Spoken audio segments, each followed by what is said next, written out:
কার কেমন লাগে? আমার তো অনেক পছন্দ, অনেকদিন পর করলাম। তো আসসালামু আলাইকুম সবাইকে। আজকে হচ্ছে আমি সিম্পল চিড়া ভাজাটা করে দেখাবো। তো এখানে হচ্ছে আমি পেঁয়াজ, রসুন আর কাঁচামরিচ কেটে নিয়েছি বেশি করে। তো এটা হচ্ছে আমি লবণ দিয়ে প্রথমে ভালো করে মাখিয়ে নেব। এটা হচ্ছে আমি চিড়া নিব, সাদা চিড়াটা ইউজ করবো আজকে, লাল চিড়াটা ইউজ করতে পারেন আপনারা।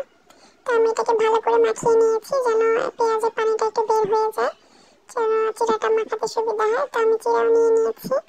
চিড়াটাকে হচ্ছে আমি এখন এই পেঁয়াজ রসুনের সাথে ভালো করে মাখিয়ে নিব। তো মাখানো আমার হয়ে গিয়েছে। এভাবে হচ্ছে একটু ভেজে ভেজে থাকবে, মাখিয়ে নিতে হবে। এভাবে চিড়া তারপর চাল ভাজাও করা যায়। তো আমি হচ্ছে অন্যদিকে একটা কড়াই বসিয়ে দিলাম, যেটাতে আমি ভাজবো। তো শুরুতে আমি দিয়ে নিলাম 2 চামচের মতো দিয়েছি। এটা অনবরত নাড়তে হবে এবং জালটা হচ্ছে মিডিয়াম থেকে লো আঁচে রাখতে হবে যেন আস্তে আস্তে ভাজা হয়। কাঁচা পেঁয়াজ রসুন মরিচ সব যেন একবারে ভাজা হয়ে যায়, কোনো কাঁচা যেন না থাকে, এরকম লাল লাল হয়ে যাবে। ভাজা হলে বোঝা যাবে যে ভাজা হয়ে গিয়েছে। তো প্রথম ব্যাচ আমার হয়ে গিয়েছে, এটা আমি নামিয়ে নিব। একটু ছাড়ানো ট্রে বা ছানিতে নিতে পারেন ঢেলে। আমি ছানিতে ঢেলে নিয়েছি গরম অবস্থায়। তো আমি হচ্ছে আরেকবার বাকিগুলো ভেজে নিতে হবে। তো আমি আবার দিয়ে নিলাম কড়াইতে।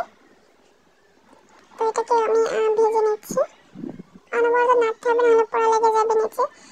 তো এটা এই ব্যাচে আমার ভাজা হয়ে গিয়েছে, এটা আমি ঢেলে নেব। তো আমি ঢেলে নিয়েছি। এবার হচ্ছে আমি সবগুলো ভেজে নেব আর কি। তো ছোটবেলায় অনেক খেতাম, অনেকদিন খাওয়া হয় না, তাই অনেকদিন পর আবার করা। এটা করলে আমার নানির কথা খুব মনে পড়ে, নানি আমাকে করে দিতেন, আমি খেতাম। তো সেটাই মনে পড়ছিল আর করছিলাম। যাই হোক, এভাবে আমার সবগুলো ভাজা হয়ে গিয়েছে। এটাকে ঠান্ডা করতে দিতে হবে। ঠান্ডা হয়ে গেলে তারপর হচ্ছে যে কোনো জারে বা বক্সে স্টোরেজ করে রাখতে অনেকদিন রাখা যায়। এভাবে করে অনেকদিন বেশি খাওয়া যায় বাহিরেই, কোনো সমস্যা হয় না, নষ্ট হয় না। আপনারা চাইলে ট্রাই করে দেখতে পারেন।